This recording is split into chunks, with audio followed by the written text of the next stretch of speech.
Come along with me and my dad as we celebrate an early birthday gift for him by climbing Mount Fuji. I think that one said it was 220, right? To get to Shinjuku. What's the station name? S.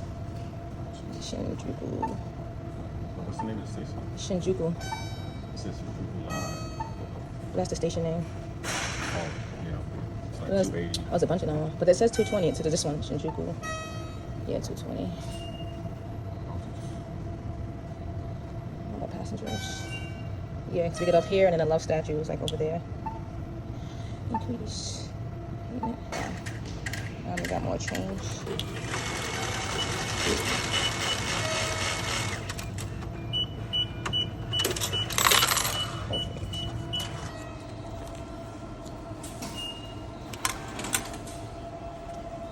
We made a quick pit stop at McDonald's. I didn't really get anything from here, but I always want to see what's different whenever I visit any new country. So we stopped here and they had a couple things that was the same as America, nothing big to write home about. I went to 7-Eleven and got a few snackies because, you know, I love to try new stuff, and everything that I got was amazing. After breakfast, we went and boarded the bus, and we tried our attempt of making a couple of boomerangs, but we weren't that successful. After about an hour to hour and a half on the bus, we stopped at a rest stop, and we finally got to the location where we would be hiking. We went to a restaurant that was located on the mountain, and it was pretty nice. You go to the vending machine, you press what you want, it gives you a ticket, and when it's ready, you get the ticket to the person at the front, and they bring out your food for you. I decided to get something light, so I got gyoza, and I noticed while I was waiting for my food that there was a sign talking about how there's no power or water on the mountain, and you have to be very careful with the resources that they have available. It's easy to get the falling rocks because when the night, the ground gets frozen. When the sun comes up, the ground gets loosened. So that's why the rock is really loosened. So I don't want everybody to hit by the rocks. So tomorrow morning, definitely please have a helmet on, okay? It's okay? Team Dragon! Okay.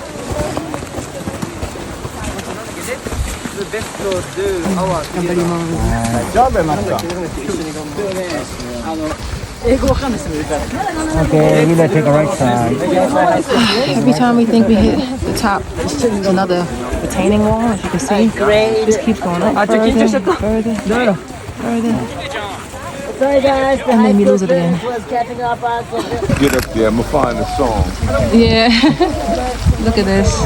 This is all rocks right here. So this part, not hiking, really like rock climbing.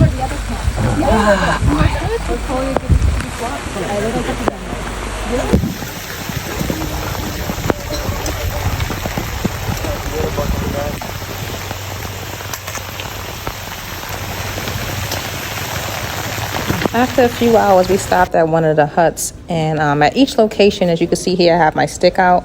You can get something engraved at each rest stop that you go to. On the mountain, you need to have actual cash. You don't take cards or anything. And it was about 500 yen to get an emblem or a symbol engraved, burned into your wooden stick as a, you know, a keepsake that you actually climbed the mountain. And that was pretty cool. Yeah. So the temperature was about like almost 0 degrees, I guess.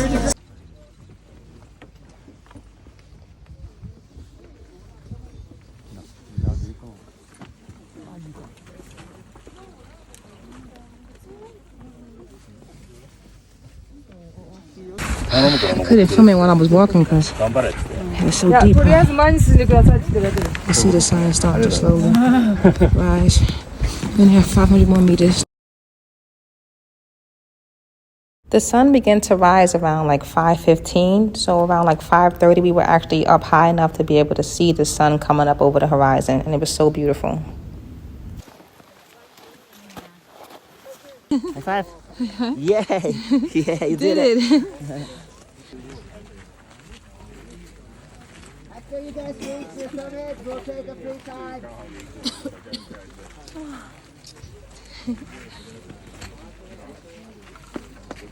I made it.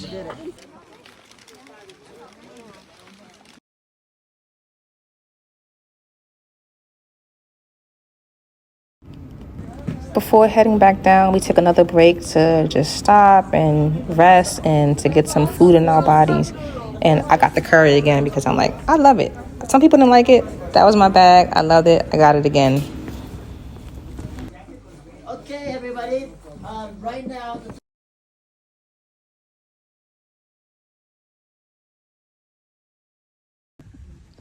This is great. Now we can actually walk. I think it's concrete or stairs that are made in the shelter for falling debris because sometimes stuff falls from the mountain. But look, I'm on the edge. There's nobody in front of me or behind me. I'm kind of like in a bunch of mixed groups, kind of almost in the lead of my group. I just want to hurry up and get to the end so I can just relax and change. Look at this. I'm probably like another 75 minutes or so from the 5th station, which is closest to the bottom where we can meet the buses at. And there's horses here. I think they said like if you hit the summit and you got hurt or something happened to you, you couldn't just make it anymore, they would bring a horse up to you, but it would cost 40,000 yen, which I forgot what the conversion of it is, but it's a lot of money. So the company I used was called Willard Travel, and they were awesome. We met at a location, and they picked us up on a bus, and they took us to we would get like the rental gear stuff, and I did all of this in advance. So I made sure that I booked our room, a private room, which it really wasn't a room. It was more like a cubby hole. You had to kneel inside of it. You couldn't stand up, and just had like pallets and like there was an outlet to charge your phone. So that like 3/4 of the way up the mountain. But I chose the premium package right here, and it shows you right here. It includes like the private room, which is just so that me and my dad could have space just for ourselves, and we didn't have to share that cubby hole with anyone else. Because some people had to share a cubby hole with like up to 5 to 7 other people. It was like really weird. So imagine being with a stranger and having to sleep next to them, like odd. But what came with it is all this stuff right here. So the backpack, the trekking poles, the boots, the headlamp, the helmet, and the rain gear. And as you could tell, we needed that rain gear so much. And it even covered the backpack. In our instance, it didn't cover everything. Even though I had this tarp over my backpack, half of my clothes got soaked. And when I say half, I meant like the left half of all of my clothes that I had in my bag to change into were soaked. So I wound up having to actually buy a sweater, thank God. So in Tomokan, I think that's how I said it. This is where we stayed at for the night, and as you can see, it's like a little hut. And luckily, they sold like t-shirts and sweaters, and I was able to buy a sweater there because all my stuff was soaked. And I tried to dry it overnight, but we were only there for a couple hours before we had to start back up at 4 a.m. But this is one of the meals here. Man, I tore this meal up. I was so hungry by the time we got to the top of the end of our mountain that day. Like, I think it was like 6-7 hours we like hiked up. And then, we were all soaked, and they had people there like helping us take off our stuff and drying it off. But we were soaked. Like, it didn't really help. And it was freezing. It was just like a very arduous, difficult time. But right here is the schedule, right? So 7:30 a.m. we left from Shinjuku, and we arrived at the rental gear shop. Like I said, we did all the stuff in advance. Even though I put my size there, it was still kind of small. You got to think in a lot of these Asian, countries, we Americans, we bigger. So like the large there, I was like, oh, this large ain't larging, so I need a different large. But we got there. It says 10:15 we left from the shop. 11 o'clock we arrived at the location where we would start our hike at, and we got changed there. Around noon we started trekking up the mountain, and around 12:15 I was like, hold up, this gonna be difficult, because like why is it rocky? Like, you think you're gonna hike and there's gonna be rocks, but like we were climbing like baby mountains on top of the mountain. It was a lot. By 6 o'clock at night, it says we should have arrived at the 8th station where we were gonna rest at and eat dinner for the night. We got there like I think around like 6:30ish. It started raining very heavily in certain spots, so we had to like stop and take a break. But there's no way to really take a break. You're just stopping in the rain and just giving yourself time to like catch your breath. We started again at 4 a.m. the next morning. Around like 5:30ish we saw the sunrise, and a little bit after 6 I think we got to the top of the mountain. We stayed there for a few minutes. We got something to eat, and then we started making our way right back down to the mountain. And then after that, we got changed back into our regular clothes, took what people would call a whole bath and got back on the bus because it wasn't really time to like take a shower or anything like that. And that was it.